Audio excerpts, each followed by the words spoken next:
Hey everyone, welcome back to the shop. Today we're going to be working on the tool rest for the 2x72 grinder that we completed several months ago.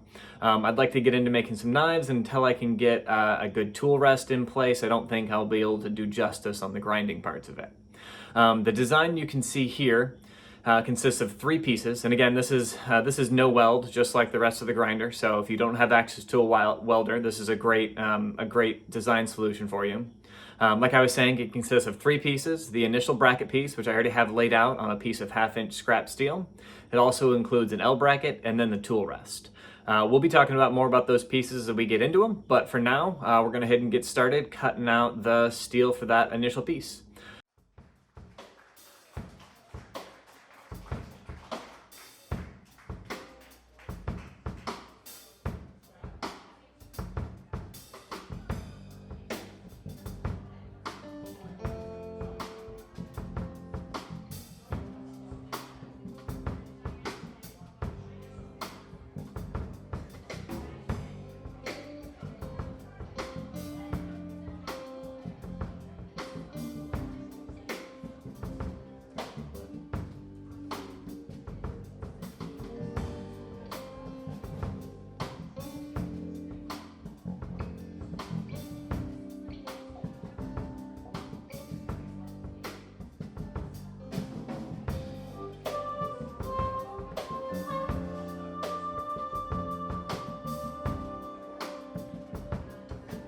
All right, today we're with the drill press. We did get those 2 channels in the metal done so that a 1/3-inch bolt moves up and down freely in each of them. That'll allow our vertical adjustment for the bracket. Now we are going to lay out the area where the L bracket will attach. And what we're going to do here, similarly to how we did the platen, is that one's going to be a hole here, and then there's going to be a semicircle here that will allow the L bracket to be attached with 2 bolts, 2 1/4-inch bolts, but allow it to rotate around and change the angle. So what I've gone ahead and done is marked my holes and just did a little center punch. I don't know if you can see that here. So this one is for the single hole, and then this group has 1/4-inch spacing, and that will allow me to take out the most metal, and then we'll go ahead and go back in with a file and do that. So I'm going to start off with a 1/8-inch bit just to kind of hollow it out to keep my 1/4-inch bit centered, and then we'll go ahead and transfer to that.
All right, so we swapped out our 1/8-inch bit for the 1/4-inch bit, which is what our final dimensions are going to be, and we're just going to kind of bore these out to 1/4-inch, and then we'll go through the arc and remove anything left with files.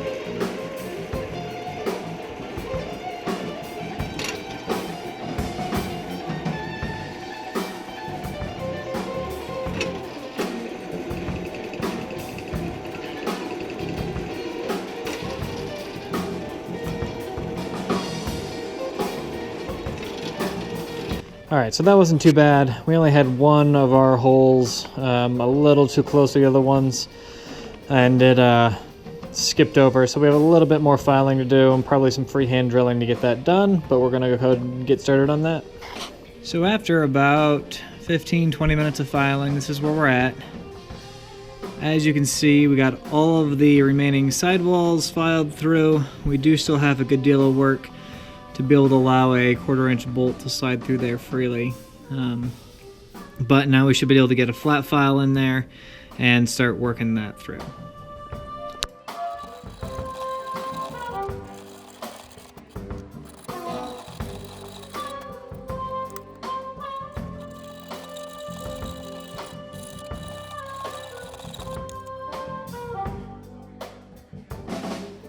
This filing was really difficult. I don't have any aggressive metal files. All I have is a small chainsaw sharpening kit, and so it just wasn't going as fast as I wanted to, and I was getting frustrated. So I switched over to a grinding stone on my Dremel, which is also a little old, and it started to break in this process. At some point, and this happened off camera, I tried everything I could to do this. The thing that worked the best was I put an old 1/4-inch drill bit in my hand drill and just used it, working it back and forth through the gaps to kind of clear out those sidewalls and allow a 1/4-inch bolt to go through. Since it's the same size as the drill bit, I knew if the drill bit went through, the bolt would go through. So I apologize for not getting all of that on camera, but you can kind of see the result here. Hey everyone, we just finished up doing the finished grinding on our adjustable bracket. Just rounded over the edges and the corners, make sure there's nothing sharp to catch our hands on. The next step for us is going to be the L bracket that takes us from that adjustable bracket to supporting the tool rest. I didn't have any suitable metal lying around to work as is, so what I'm going to do is I'm going to take this piece of scrap steel I had, and we're going to go ahead and finish bending this angle into a 90-degree angle so that that will allow us to support the tool rest. To do that, we're going to turn on the forge, heat it up, and then just kind of hammer it until it's the right shape. So that's what we're going to be working on today.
Hey everyone, and welcome back to the shop. Today we've gone ahead and drilled the two 3/8 inch holes in our tooling arm. We also shortened our tooling arm just to make it the correct length to allow us to move it all the way in to where our platen is. We also got the other hole drilled in our L bracket, which allows us to mount it here.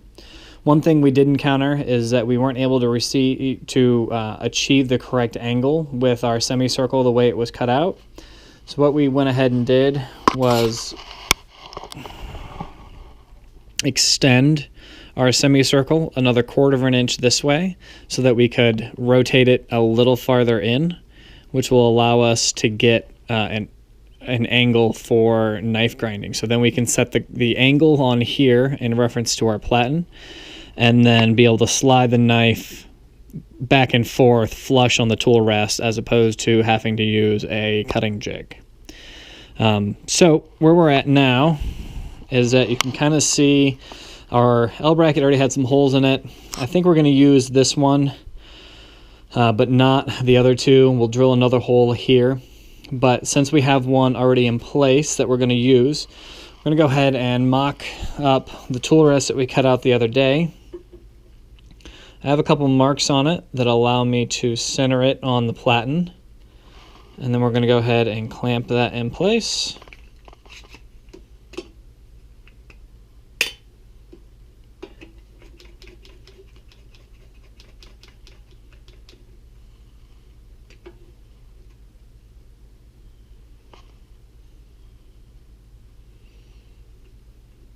Like so. All right, so now that we have that whole location marked, I apologize, that was a really awkward angle and you weren't going to be able to see anything. I have two options now, one of which is to through drill a hole all the way through, and then countersink it from the top side, and then attach it from the top. Use some countersunk screws and attach it all the way to the bottom, or countersunk bolts, and then put nuts through on the bottom side and attach it that way. But then I have the screw heads on top. The other option would be to drill from the bottom side partway through, tap it, and then screw directly into the tool rest without coming all the way through. That's what I'd like to do to keep my tool rest as flat and smooth as possible, but I don't have access to the right tap, so I'm gonna have to go to the hardware store and check and see if they have the correct tap that I need to be able to tap that hole in a way to allow me to screw directly into it. So unfortunately, this is as far as we're going to get today, and so I'm going to have to go to the hardware store, and I'll bring you back tomorrow. So it's been a couple of days. The problem is that none of the hardware stores around me carried a bottoming tap. They only carried regular tapered taps. So I went ahead and ordered one of those on Amazon. It got here on Saturday afternoon, and now it is Sunday evening, and we are bound and determined to finish this tool rest tonight.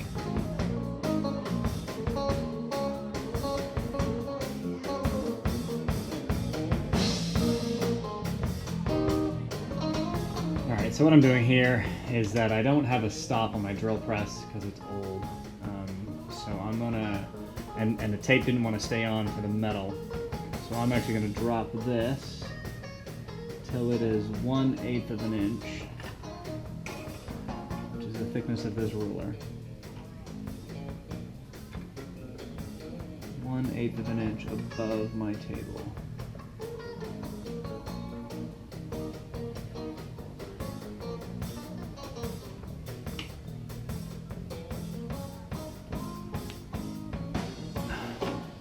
That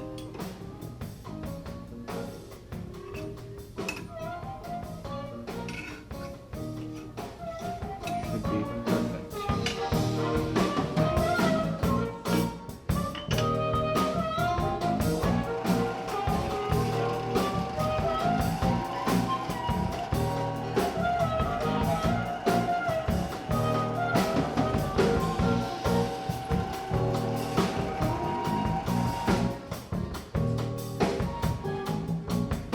So nothing through to the other side.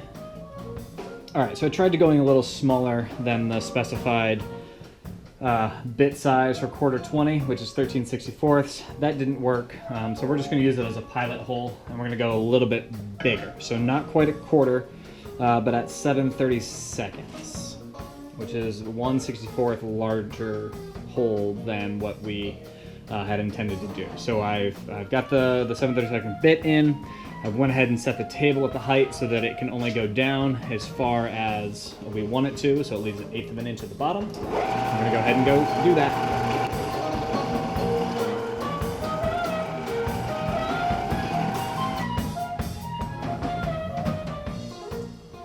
All right, great, still no protrusion through. Go ahead and give that a try with our tapered tap, and then we'll go back through with our bottoming tap.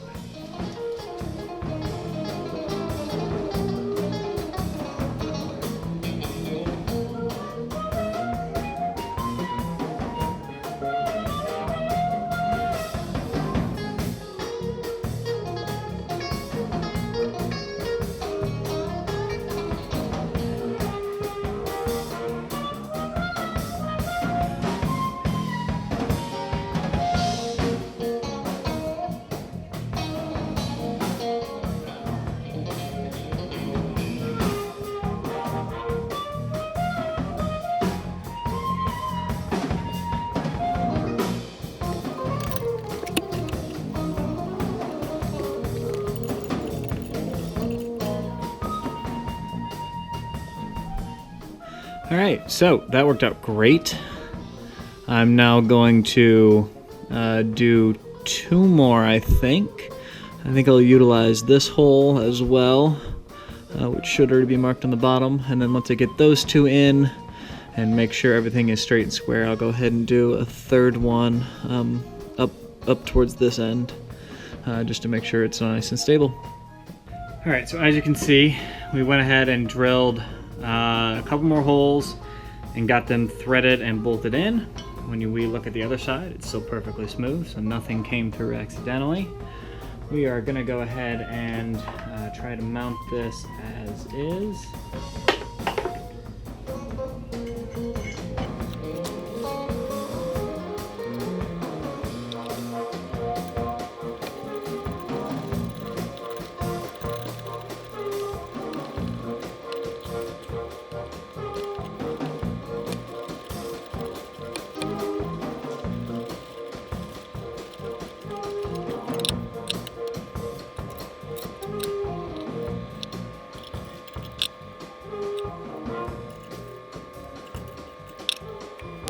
All right, so here we are.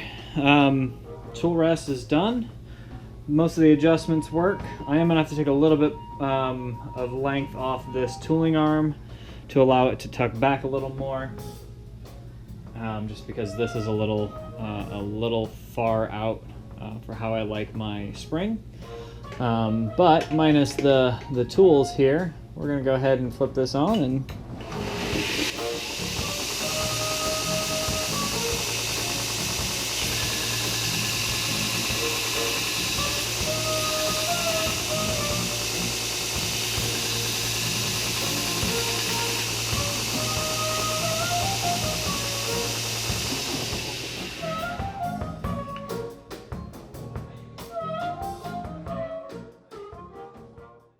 all right, here it is. I will probably go through and paint the bracket in the arm to go ahead and match the rest of my grinder. But other than that, this is a complete tool rest. It is fully adjustable.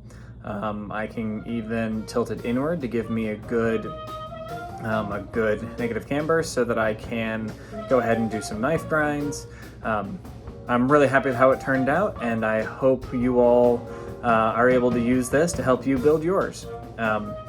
So thank you for watching, and if you haven't already, please subscribe below and let me know what you think in the comments.